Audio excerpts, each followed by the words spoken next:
This review is mostly spoiler-free. I do give some ideas of what happens in the story and some vague hints to certain plot points, but by and large, if you haven't seen or finished Luke Cage yet, you should still be able to safely watch this.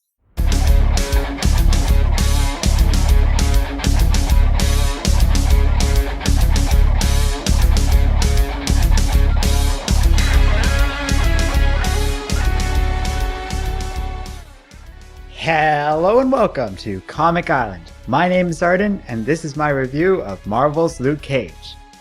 So for once I actually finished a season of a Marvel Netflix show in a reasonable enough time to merit a review of this thing. As a show, Luke Cage found itself in an interesting position. The fourth enterprise of Netflix's little experiment in the Marvel Universe, after 2 seasons of Daredevil and the first season of Jessica Jones, Luke Cage had some pretty big shoes to fill. Yet, unlike those shows, its main character was already cast and introduced to us in the first run of Jones's show. So it was a bit of a question to see how they would draw a balance between introducing Luke Cage but not spending too much time with these introductions, knowing that at least half, if not the majority of the audience have already met this character. Before we get into my view of the show, let's make something clear. I have enjoyed every iteration of these TV shows so far, but none are perfect either. In fact, all of them have some pretty big flaws. Daredevil Season 1 had a slow start, and most of its main characters didn't really offer much early on, but once it got going, it got great, and Kingpin in particular really brought the whole thing together and just sold everyone on it. Jessica Jones had a unique feel to it, but it had a lot of moments that were either slow or just outright dumb, and sometimes a little bit of both, but the characters, Kilgrave, and Jessica herself really sold me on the series. To date, it still might be my favorite of the 3 Netflix shows. As for Daredevil Season 2, I thought every moment with the Punisher was great, and every moment with Elektra really dragged things down. Again, the Kingpin's brief appearance in the second season stands out just as much as the first, but on the whole, the second season also did a lot to make Matt, Foggy, and Karen more compelling, memorable characters, which is great because now I want to see more of them doing crime stuff and defending innocent people and all that stuff. So none of these shows are perfect, but all of them had good value and I'm glad I watched them. Luke Cage is no different. It's good, not great. Where it's strong, it is incredibly polished and at the top of its game and even the Marvel Cinematic Universe in general. When it's weak, it's really weak to the point that it's hard to believe. I actually wasn't really sold on this series until early in the second episode, although I could say the same of both Jones and Daredevil, so that isn't too unusual. The pilot, or whatever you want to call the first episode, always has a lot of ground to cover and characters to introduce. So it makes sense that it wouldn't be great, but it was more than that. It left me not feeling great about Luke Cage at first, and that is because of the writing. There are a great many excellent things about the show that we're going to talk about shortly, but I'm going to say it right now. Out of all the Marvel Netflix shows, Luke Cage indisputably has the weakest writing. There's a lot of lines that you've heard a million times before, a lot of plot points and scenes that have been done to death. In some ways, the writing is simplistic and it works to the show's advantage. Luke Cage is a rather basic story.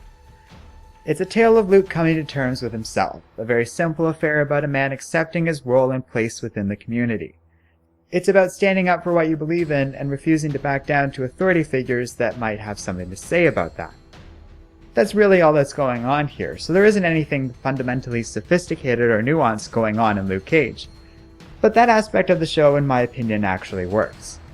Luke Cage, the show, serves the basic function of really getting us acquainted with this character as he grapples with his own adversaries and problems. That's all it really needed to do, and it pretty much does that well. We can follow Luke Cage's character easily. He's the kind of person you can relate to and like. Mike Coulter does a phenomenal job as him. We got a good taste of him in Jessica Jones, but he really comes into the role here once he's the star of his own show. He works and works really well as the lead, and the show does a great job at giving us a sense of his powers, limitations, and abilities. I cannot wait to see more of him in The Defenders next year. Since we last saw Luke rather abruptly picking up and leaving Jessica's life after certain revelations, he's been making ends meet working at a barbershop and swanky bar in Harlem.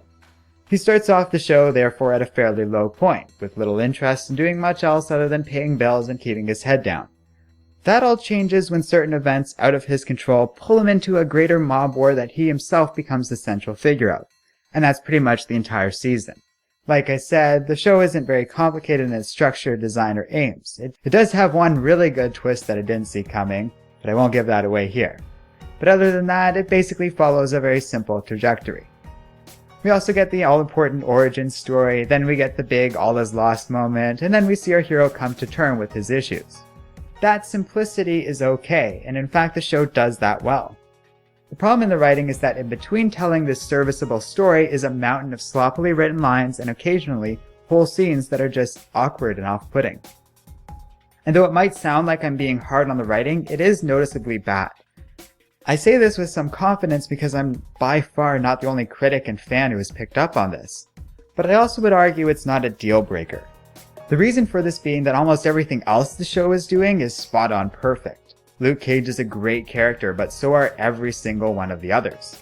Misty Knight has a major role in this story. I do like how her and Colleen Wing are going to kind of serve as supporting characters for this show and Iron Fist respectively. And Misty feels like an accurate and good representation of her comic book counterpart. Even if you don't know her, you don't have to. Luke Cage is filled to the brim with references to the comic book world and other aspects of the Marvel Cinematic Universe, including one very interesting tidbit from the Iron Man movies that I won't give away here. But you don't have to get these references or be in the know to like this show. Those references are exactly what they should be, superfluous bonuses for fans of Luke Cage or the MCU. But like I said, all the characters are good, even the ones that aren't really big names in the comics. Even small roles like the supporting characters have depth and appeal to them. This is because Luke Cage is a very well-cast show, and with the addition of Night Nurse being given a pretty substantial role compared to her past cameos in other Marvel Netflix shows, the cast might be one of the strongest out of all the MCU shows we've seen so far. The actors sort of elevate their characters beyond the lackluster writing, and they make it very easy to simply enjoy the material presented to us. This is a big part of why I like the show, and as much as the writing can be outright silly, it does give all the characters real depth. The villains, of which I would argue there are really 4 memorable main characters that fill that role, might not be big comic book names, but I found them right on the level of Kilgrave and Kingpin. Not necessarily quite as good as those two, or as memorable, but each with their own appeal, their own story, and I look forward to seeing more of them in the future. They're good. 2 of them are so conniving and brilliant that when they go to Luke Cage with this deal at one point in the show, it's just one of my favorite parts, because it's like, these characters could work long-term as pseudo-adversaries / occasional allies of Luke Cage. I love these villains. They're well written, they each have their own traits, strengths, and flaws. I cannot understate how great they are.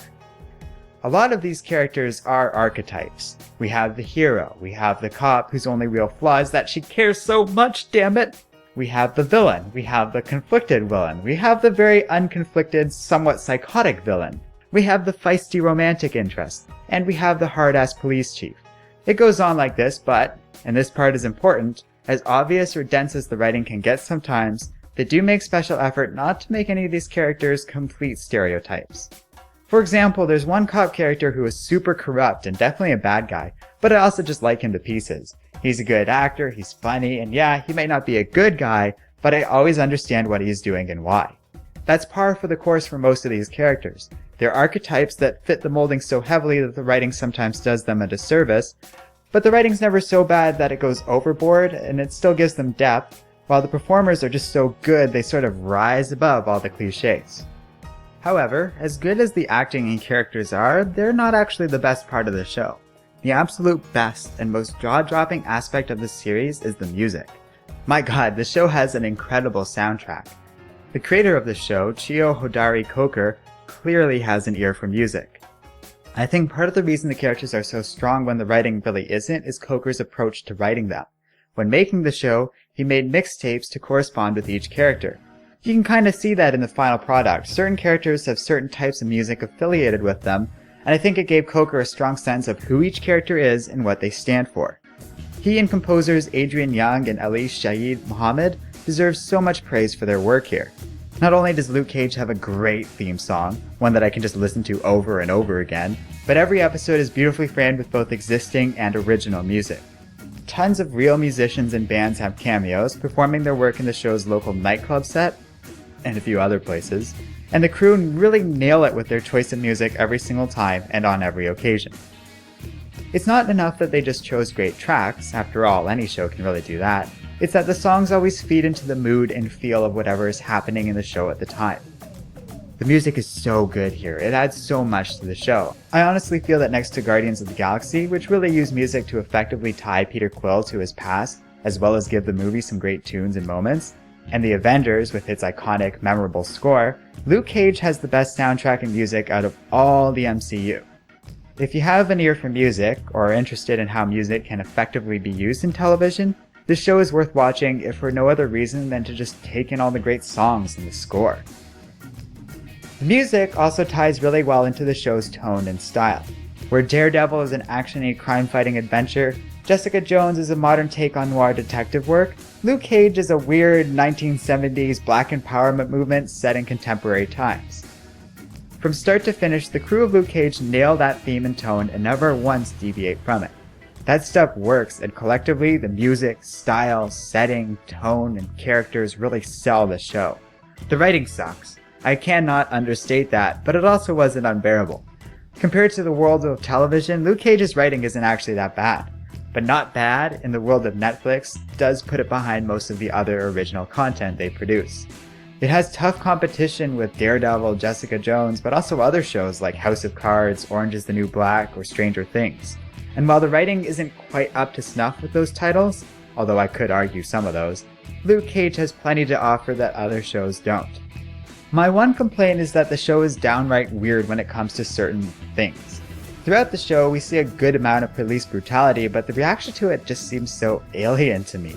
The cops act shocked of all things when a police officer puts someone in a chokehold or breaks a kid's nose during a particularly heated interrogation.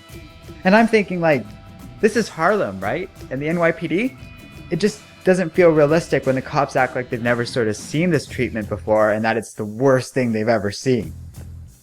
So that's weird and downright nutty, but otherwise I do like the show's attitude towards race and politics. Neither of these things are the front and center of the story, but they do serve a lot of the backdrop and underlie a lot of characters' decisions and attitudes towards authority figures and the world in general.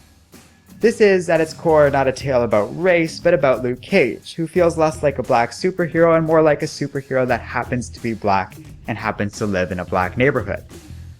Therefore, the show is dominated by black cast members and is heavily skewed to that perspective, but this feels incidental and natural, not intentional. It strikes me as more of a product of organic realism rather than Disney trying to market to the blacks. Which is great because in my opinion this makes the show a good experience for everyone because of it. I don't think there's anything special about it that would only appeal to black people. There are some jokes and references that I'm guessing are geared towards that, but even then those felt super obvious and I got them, and I'm as white as can be. Like, one of my favorite lines is when Luke outright goes, "Bye Felicia," and knocks out one of the bad guys, but that doesn't really strike me as overly obscure or specifically for black people.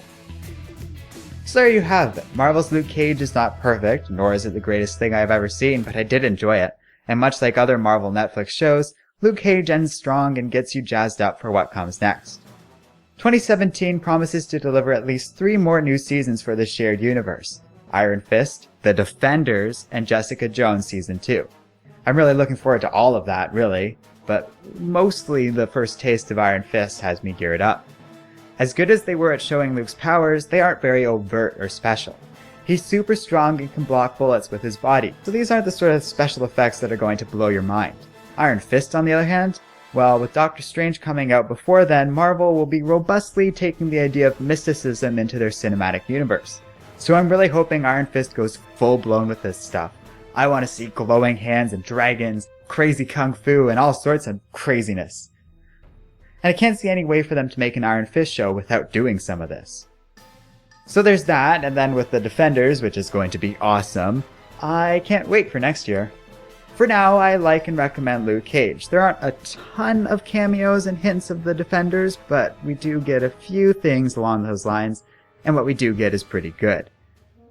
I will say that in general it's a little wonky that all these shows have to kind of stand apart on their own so that we don't get a lot of these cameos. But, you know, it is kind of nice that Luke Cage does have his own story to support himself. We do get cameos from both Daredevil characters and Jessica Jones characters, but they're very small and subtle. Make of that what you will. don't expect any huge big hints of Defenders stuff, but for now that might be for the best. Now we just have this cool Luke Cage character, and the Defenders can worry about bringing him into the greater story. Let me know what you think of Luke Cage and the coming shows in the comments section below. And don't forget to like, subscribe, and keep reading comics.